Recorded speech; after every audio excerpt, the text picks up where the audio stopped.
ये सोच बदलो काम बदलो टीम के द्वारा जब ये प्रतियोगिता कराई गई, इसका कुछ लक्ष्य था, विशेष उद्देश्य था।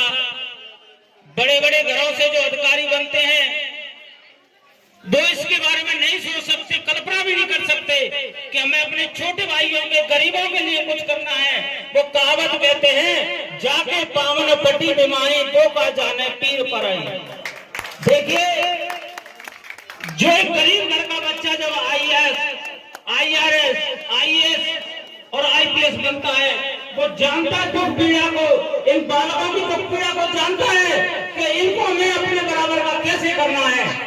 उसके लिए उसने देखा माननीय सतपाल जी ने कि हमें इन बच्चों के अंदर, प्रत्येक बच्चे के अंदर कोई ना कोई क्वालिटी होती है, उस क्वालिटी को निखारना, उस क्वालिटी को उजागर करना, ये हम लोगों की देन है जो ऊपर बैठे हैं। और हम कैसे इनकी सेवा कर सकते हैं, इनको कैसे ऊपर ला सकते हैं, उसको देखने के लिए, उसको निखारने के लिए इस प्रतियोगिता का आयोजन किया।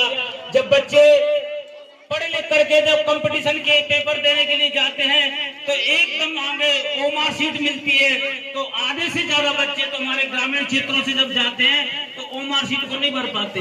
मैं भी उस लाइन से गुजर चुका हूँ। जब हमने बीए करने के बाद धौलपुर रहते थे और रेलवे के पेपर देने जाते तो पहले ओ मार्कशीट को गलत कर देते।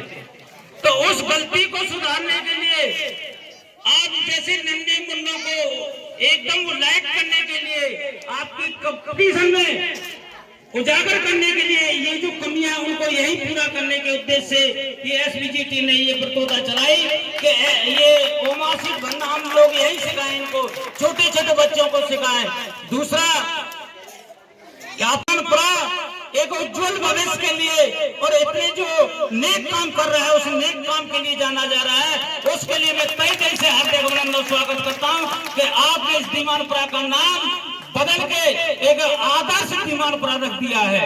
आज जो इतने काम सुने हैं दीवानपुरा के, मैं पूरी टीम की ओर से इस दीवानपुरा के प्रत्येक नागरिक का, छोटे से छोटे बड़े से बड़े का जो योगदान इस गांव के अंदर किया है, उस गांव के प्रत्येक नागरिक का बहुत बहुत धन्यवाद करना चाहता हूं कि आपने इस दीवानपुरा का नाम बदल के आदर्श गांव रखा है।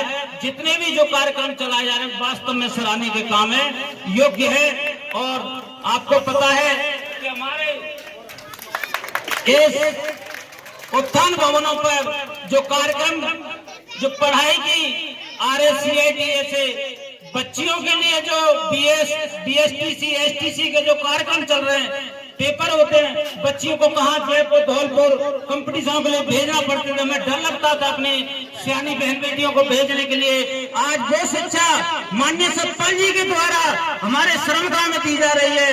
बहनों के लिए, विशेषकर जो गरीब बहनें हैं उनके लिए श्रमगाह में ये कोचिंग व्यवस्था की है कि आप फ्री में जाकर के BSTC, STC और BEd की कोचिंग ले सकते हैं।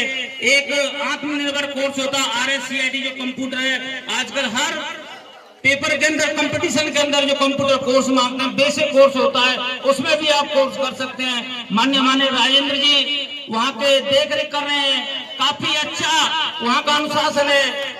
इसके लिए मैं पूरी टीम को, राजेंद्र जी का भी धन्यवाद करना चाहूंगा। सभी बच्चे वहाँ जाएं और उसका लाभ लें। दूसरे आगे की कड़ी में मैं आपको पता है कि जो उत्थान भवन बना है, अभी लाइब्रेरी का काम भी चल रहा है और बाड़ी में भी चल रहा है, और आपको पता है कि सबके सहयोग से चल रहा है।